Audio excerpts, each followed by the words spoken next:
தினமலர் நேயர்களுக்கு வணக்கம்.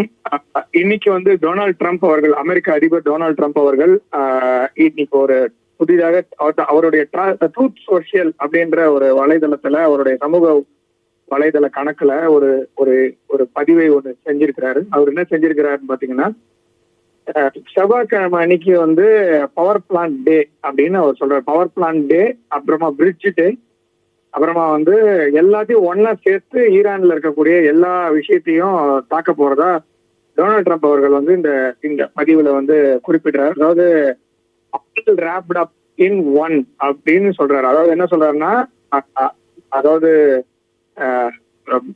பிரிட்ஜுல அப்புறமா வந்து எலக்ட்ரிசிட்டி ப்ரொடியூஸ் பண்ற பவர் பிளான்ட், அப்புறம் எந்தெந்த இடத்துலாம் தாக்க முடியுமோ எல்லாத்தையும் தாக்கி ஈரானை மொத்தமா முடிச்சு விடுறதா அவர் வந்து செவ்வாய்க்கிழமை வரைக்கும் கெடு கொடுத்திருக்காரு. அதாவது 48 மணி நேரம் கெடு அப்படிங்கறத வந்து அவர் வந்து கொடுத்திருக்கிறாரு. இது மாதிரி முன்ன நடந்ததே இல்லை, இது மேல் நடக்க போறது இல்லை அப்படின்ற மாதிரி ஒரு பதிவை வந்து அவரு போட்டிருக்காரு. நம்மளால பார்க்க முடியுது.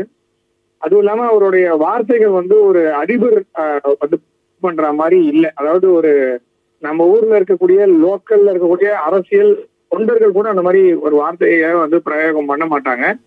அந்த மாதிரி இருக்கக்கூடிய வார்த்தைகள் அமெரிக்காவில் இருக்கக்கூடிய சொசைட்டிக்கு வேணா அது வந்து ரொம்ப நார்மலான ஒரு வார்த்தையா இருக்கும். ஆனா அவர் இப்போதைக்கு வகித்துக் கொண்டிருக்கக்கூடிய அமெரிக்க அதிபர், அதாவது பிரசிடென்ட் ஆஃப் யுனைடெட் ஸ்டேட்ஸ் அப்படிங்கிற ஒரு உலகத்தின் மிக உயரிய ஒரு ஒரு ஒரு நாடுன்னு அவங்களே சொல்லிக்கிறாங்க. அதே மாதிரி உயரிய பதவி அல்ல பொறுப்பு, ஏன்னா அது வந்து பதவி கிடையாது, அது ஒரு பொறுப்பு அப்படின்னு சொல்லிக்கிற அந்த பொறுப்பில் இருக்கக்கூடிய ஒரு நபர் உபயோகப்படுத்துகின்ற ஒரு வார்த்தையாக அந்த வார்த்தைகள் இல்லை. அதாவது என்னால படிக்கவே முடியல அப்படிங்கிறது தான் நிதர்சனமான உண்மை. அது அவங்க வந்து டொனால்ட் ட்ரம்ப் அவர்களுடைய ட்ரூத் சோஷியலுடைய பதிவுல போய் பார்த்தா புரியும். அதனாலதான் நான் சொல்றேன், என்னால படிக்க முடியல, அந்த வார்த்தைகளை படிக்கவே முடியல அப்படின்னு.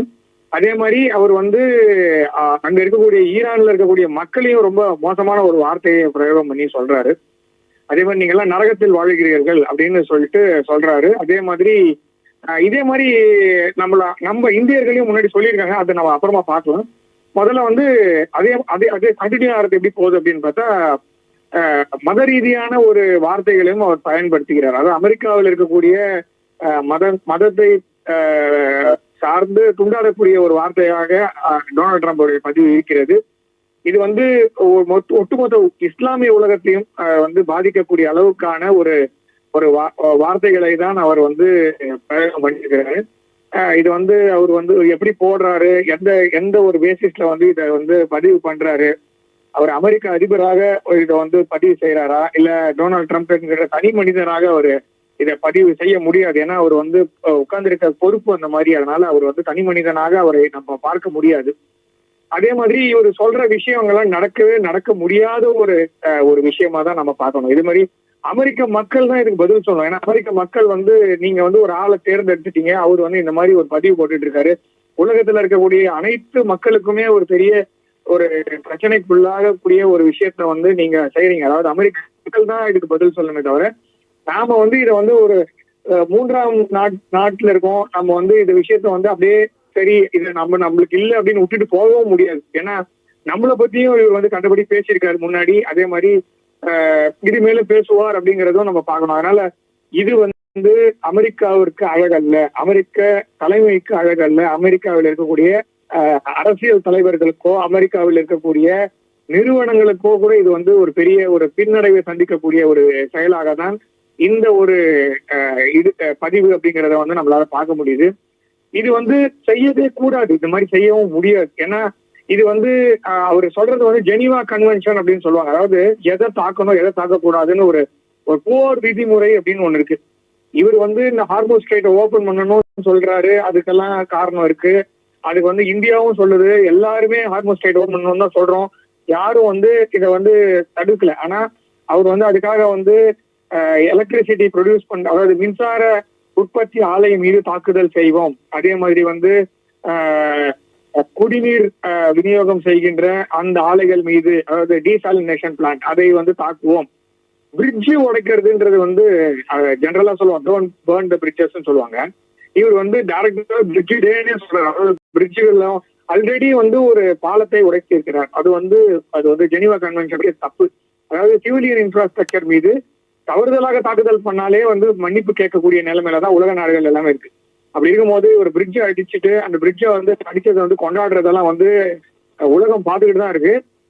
இவர் வந்து பண்றது மிகப்பெரிய தப்பு. அமெரிக்காவுடைய ஆளும் வர்க்கத்துக்கு இது வந்து ஒரு பெரிய ஒரு பின்னடைவை சந்திக்கும். அதாவது பின்னாடி வரக்கூடிய தலைவர்களுக்கும் சேர்த்துதான். அமெரிக்கா வந்து வேணும்ட்டே இதை பண்ணுதா, டாலர் கொலாப்ஸ் அவாய்ட் பண்றதுக்காக இதை மாதிரி பண்றாங்க.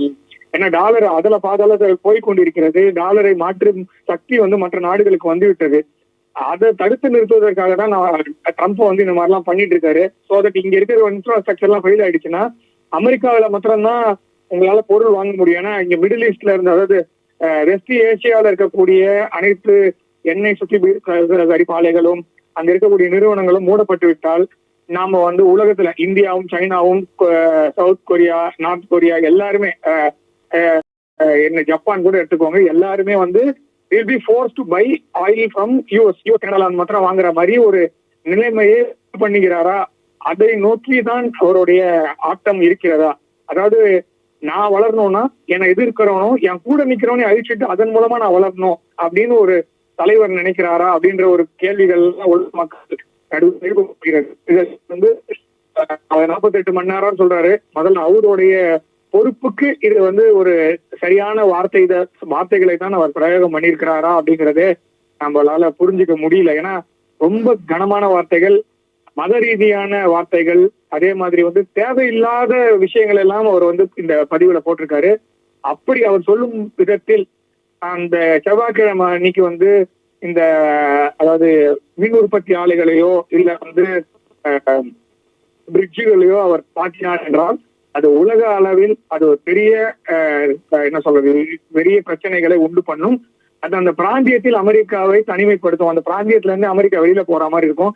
இல்லை, அதை தான் அவர் வந்து குறிப்பிட்டு நான் வெளியே செல்வதற்கு இது ஒரு ரூட்டு, அதே மாதிரி ஐரோப்பிய ஒன்றியத்தில் இருந்து, அதாவது இந்த நாட்டோவில் இருந்து வெளியேறுவதற்கும் இது பாதையாக இருக்கும்.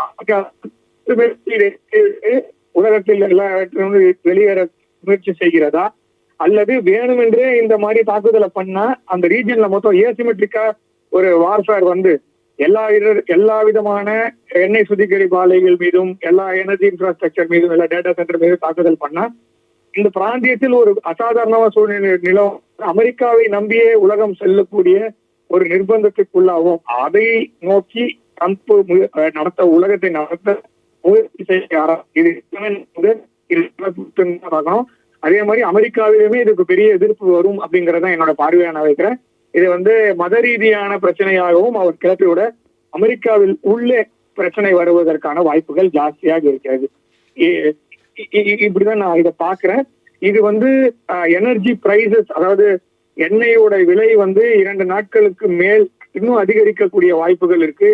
இது எல்லாமே அதாவது எல்லாத்துக்கும் மேல இது வந்து மனித சக்தி, அதாவது இன்டர்நேஷனலா சொல்லணும்னா ஒரு ஹியூமனிடேரியன் கிரைசிஸை நோக்கி நகரக்கூடிய ஒரு பெரிய ப்ராப்ளத்தை தான் அமெரிக்காவுடைய தலைமை உண்டு பண்ண முயற்சிப்பதாக இந்த பதிவின் மூலம் அமெரிக்காவுடைய ஜனாதிபதி டொனால்ட் ட்ரம்ப் அவர்கள் கூறியிருப்பதாக தான் நாம பார்க்க வேண்டும்.